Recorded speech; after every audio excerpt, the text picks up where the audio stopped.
I was building a house for a fellow and I needed some concrete work done. And instead of doing it myself, I decided to hire a different contractor. So I called him. His name was Dan, and I called him and said, "Dan, I'd like to meet you and show you the plans on this home."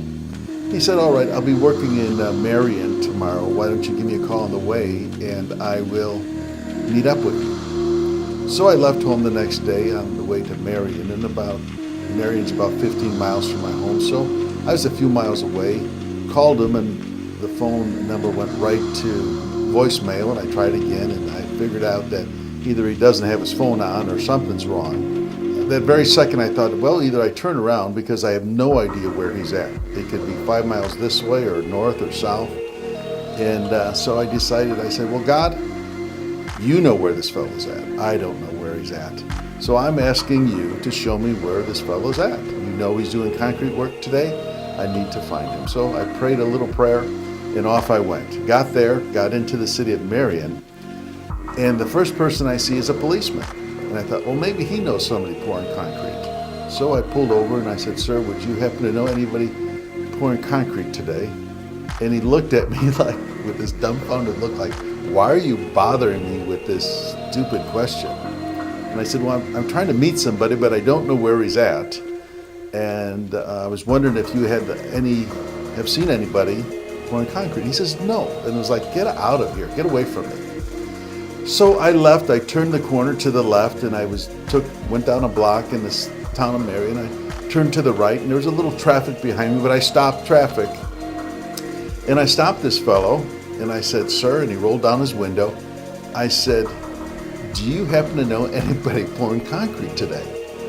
And he stared at me just for a few seconds, like, of all the questions to ask.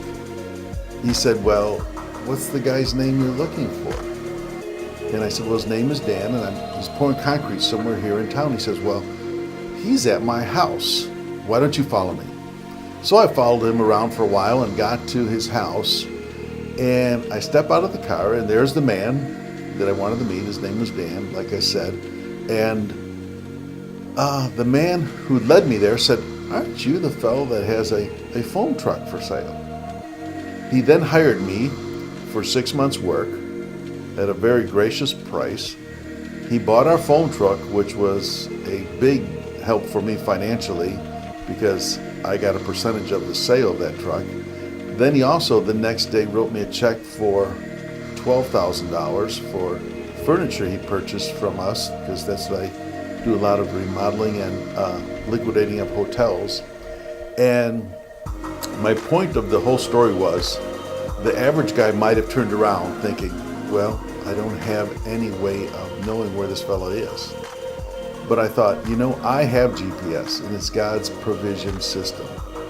And he knows where this fellow is, and I was so thankful to God because he showed me where he was. I did feel a little bit awkward with the policeman, and even asking this next fellow who did know where he was, I did feel awkward, like he's going to think I'm stupid asking this question, but I got to ask. So by the time it was done, it meant a substantial, very substantial increase, not only for me, but then the fellow I worked for 6 months, I was able to really help him in his business, and he then blessed us more. So behind that whole idea of pressing through, pressing on, there was a sort of a mountain in the way, an obstacle. I didn't know where to go. But I think God wants us to say and speak to the mountain because he knows what's behind the mountain.